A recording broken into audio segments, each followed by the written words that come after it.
అయితే 242 మంది చనిపోయినారని అహ్మదాబాద్ సిపి అఫీషియల్గా అనౌన్స్ చేసినారు. అనౌన్స్ చేసిన 5-10 నిమిషాల్లో ఒక వ్యక్తి ఇంకా ఉన్నారు, ఇప్పుడే సమాచారం వచ్చిందని మళ్ళీ ఆ ఒక్క వ్యక్తి పేరు చెప్పినారు. ఆ ఒక్క వ్యక్తి పేరు మృత్యుంజయుడు రమేష్ బిశ్వాస్ కుమార్. అతని వయసు 40 సంవత్సరాలు. అతను బ్రిటిషర్గా అంటే బ్రిటిష్ పౌరసత్వం కలిగిన వారుగా చెప్తున్నారు. అయితే ఇండియన్ ఆరిజిన్ అయినప్పటికీ ఆ రమేష్ బిశ్వాస్ అనేది నార్త్లో ఎక్కువగా రమేష్ బిశ్వాస్ ఇలాంటి పేర్లు ఉంటాయి. అయితే ఇండియన్ ఆరిజిన్ ఉన్నప్పటికీ కానీ బ్రిటిష్ పౌరసత్వం కలవాడుగా, అదేవిధంగా తరచూ గుజరాత్ అదేవిధంగా వివిధ ప్రాంతాలకి తరచూ ఫ్లై చేస్తున్నట్టుగా కొందరు అక్కడ అధికారులు చెప్తున్నారు. అయితే 11A సీట్లో కూర్చున్న బిశ్వాస్ రమేష్ కుమార్ ఎలా బతికినారు, ఎలా మృత్యుంజయుడిగా ఉన్నారనేది దేశమంతా కూడా ఇవాళ చర్చించుకుంటుంది.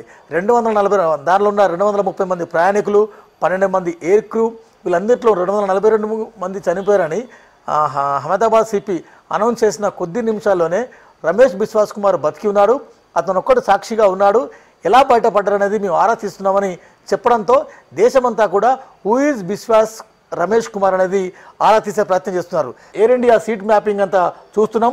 ఎయిర్ బస్ ఇది ఎయిర్ బస్ 321 బోయింగ్ 747-400 ఎంత డీటెయిల్స్ అంతా చూస్తున్నాం. అయితే మనం ఒక్కసారి ఫ్లైట్ సిట్టింగ్ అరేంజ్మెంట్ కనుక చూసినట్టయితే 1, 2, 3 ఈ 3 రోలు ABDF ఇవన్నీ కూడా బిజినెస్ క్లాస్గా చెప్తున్నారు.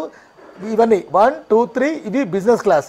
ఆ తర్వాత వెంటనే ఎగ్జిట్ ఉంది. ఎగ్జిట్ తర్వాత 11A సీట్ అనేది రమేష్ బిశ్వాస్ కుమార్ కూర్చున్న విండో సీట్. ఇది అంటే అతను బయటపడడానికి మా ప్రధాన కారణాలు విండో సీట్ కావడం ఒకటి, తర్వాత దాని వెంటనే ఎమర్జెన్సీ ఎగ్జిట్ ఒకటి ఉంది. అదేవిధంగా ఫ్లైట్ ఎప్పుడైతే క్రాస్ అవుతుందో అది కొంత సమస్ఫూర్తిగా వ్యవహరించాడా, చాకచక్యంగా వ్యవహరించాడా, అంటే ప్రమాదాన్ని తను ముందే పసిగట్టాడా, మొత్తానికైతే ఎలాగోలా కొంత బయట పడే ప్రయత్నం చేస్తున్నారు. తద్వారా ఆయన బయటపడ్డాడు, బతికినాడు. సో అంటే ఎందుకు అంటే ఇంత మందిలో అతను ఎలా తప్పించుకున్నారనేది పెద్ద ఎత్తున క్యూరియాసిటీ చర్చ అయితే కొనసాగుతుంది. దాదాపు 256 కెపాసిటీ గల ఫ్లైట్ అది.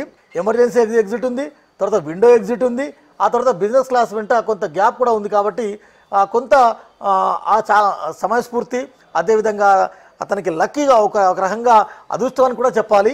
అదృష్టం ఉంది, సమయస్ఫూర్తిగా వ్యవహరించారు, చాకచక్యంగా వ్యవహరించారు. సో మొత్తానికైతే అతను దూకినాడా లేకుంటే ఎలా అన్నది కొంత అఫీషియల్స్ ఇంకా కొంత ఆరా తీసే ప్రయత్నం చేస్తున్నారు. బయటపడ్డ మరుక్షణమే అతను సాఫీగా సీదాగా నడుచుకుంటూ ఆసుపత్రి వైపు అతన్ని తీసుకెళ్లారు. అతను ఎత్తుకుపోవడమో లేకుంటే మోసుకెళ్ళడమో పెద్ద ఎత్తున క్యాజువాలిటీస్ అయిన దాఖలాలు అతను డెడ్ బాడీలో కనిపించట్లేదు. అయితే తన తోటి ప్రయాణికులు ఇంకొక 2 ఉన్నారు. నా బ్రదర్ ఉన్నాడు. నా బ్రదర్ ఆచూకీ నేను కోల్పోయాను. అది కొంత కింద టేకప్ అవుతున్న క్రమంలో కొంత డిస్టర్బెన్స్గా నాకు అనిపించింది. అందుకే కొంత సమస్ఫూర్తిగా వ్యవహరించారని అధికారులతో చెప్పినట్టు తెలుస్తుంది. అయితే అందరూ కూడా ప్రతి ఒక్కరు కూడా ఇప్పుడు సెర్చ్ చేస్తున్నారు.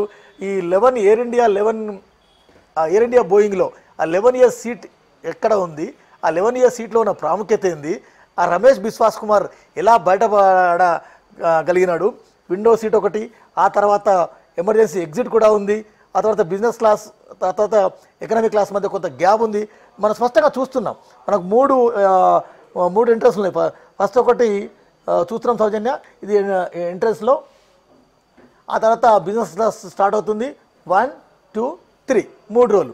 ఆ 3 రోలలో మనం చూస్తున్నాం. First seat, second seat business class రెండు ఉంటాయి కాబట్టి డి సీటు, ఎఫ్ సీటు, ఇటు పక్కన హెచ్ సీటు, జే సీటు, ABDF HJ ఇదంతా వెళ్ళిపోయింది. ఆ తర్వాత వెంటనే బిజినెస్ క్లాస్ అయిపోగానే 11A, మనం 11A కూడా మనం చూస్తున్నాం. 11A is an economic class exit row seat that may have extra leg room the close proximity అని చాలా స్పష్టంగా రాసి ఉంది. చాలా కంఫర్ట్గా ఉంది.